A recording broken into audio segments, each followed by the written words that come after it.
창세기 5장은 굉장히 지루한 장으로 보일 수 있지만 사실 굉장히 감동적인 그런 장면입니다.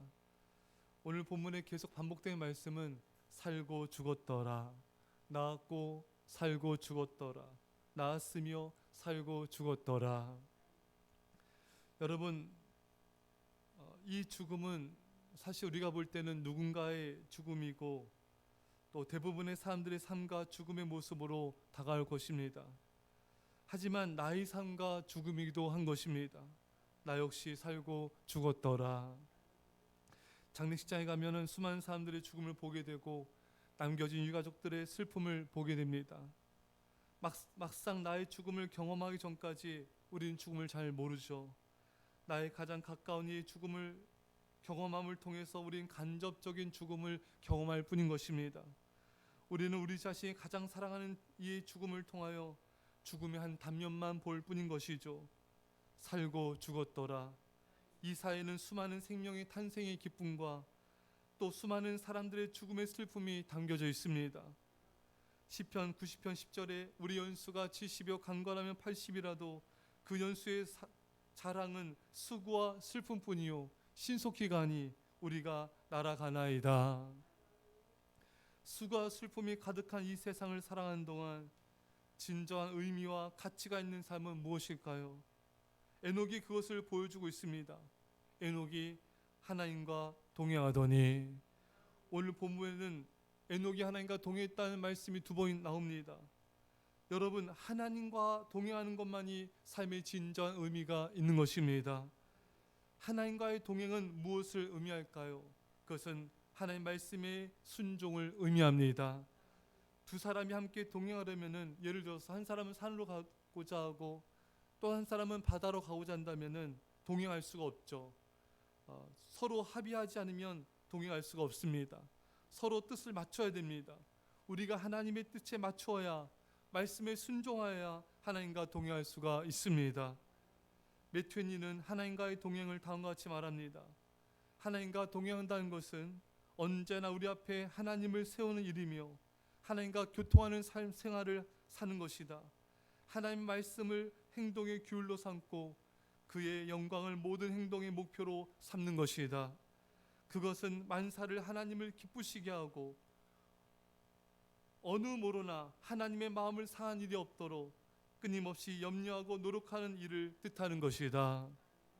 여러분, 하나님과의 동행이 뭐라고요? 하나님을 언제나 우리 삶에 앞세우는 것입니다.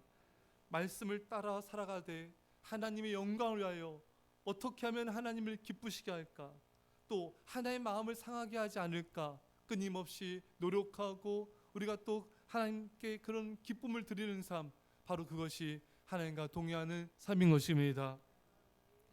여러분, 인생의 진정한 가치는 말씀의 순종함으로 하나님과 동행하는 것만이 전부인 것입니다.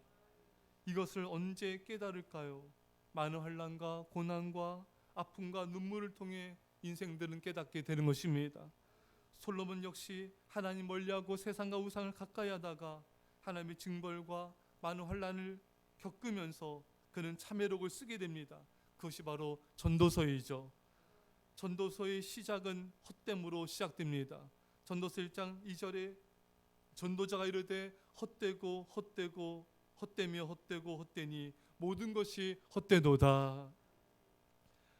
모든 것이 헛되다. 솔로몬은 부와 명예와 또 음식 산의 진미를 맛보고 가수원을 짓고 집을 또 지어보고 노래와 시도 짓고 책도 짓고 세상의 모든 것을 다 누려보았지만 하나님을 떠난 모든 즐거움들은 헛되다고 고백하고 있는 것입니다.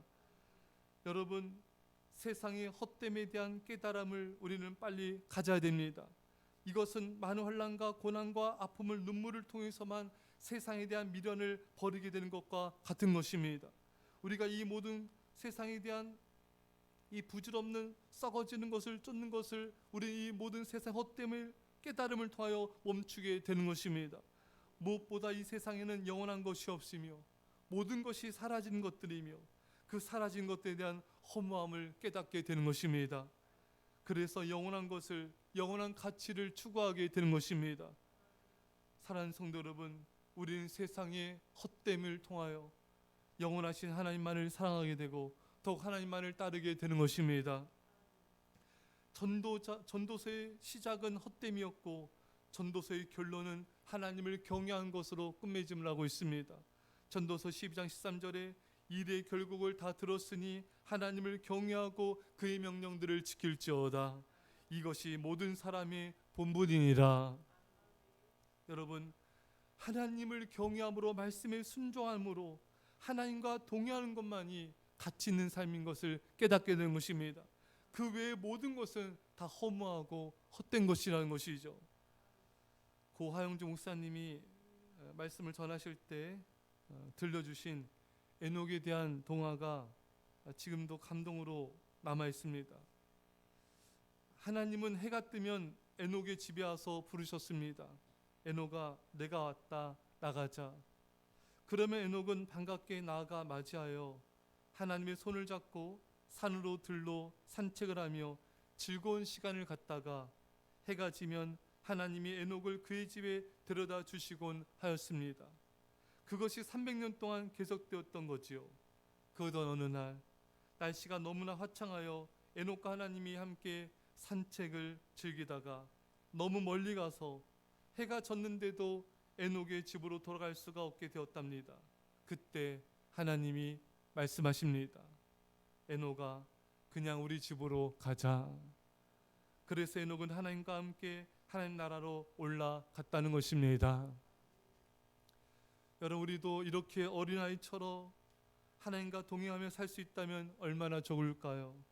아무 욕심을 갖지도 않고 세상에 대한 집착도 없이 하루하루 하나님을 사랑하며 하나님의 뜻을 행하며 하나님과 동행하다가 하나님께서 우리 이름을 불러주시며 아들아, 딸아, 그냥 우리 집으로 가자. 그렇게 우리를 불러주시고 우리가 주님과 동행하다 주님께 간다면 얼마나 좋을까요? 그렇게 하나님을 사랑하며 동행하다가 하나님 나라에 가고 싶습니다. 우리 모두 그렇게 믿음으로 살아갑시다. 하루하루 그저 하나님을 사랑하며 하나님과 동행하다가 믿음의 삶을 살다가 주님이 부르시면 우리 모두 다 주님 나라에 들어갑시다. 기도하겠습니다. 사랑의 아버지 하나님, 이 세상의 것에 대한 미련과 집착을 버리게 하시고 욕심을 버리게 하옵소서. 다만 하나님의 뜻을 따라서 말씀에 순종하는 삶, 하나님의 삶을, 하나님을 사랑하는 삶을 살다가 주님과 하루하루 날마다 동행하는 삶을 살다가 하나님께서 부르시는 그날, 주님, 저 왔습니다. 저 천국에 들어가 영원한 생명과 영원한 상급을 누리는 우리 모두가 되게 하여 주옵소서. 감사드리며 예수님의 이름으로 기도합나이다. 아멘.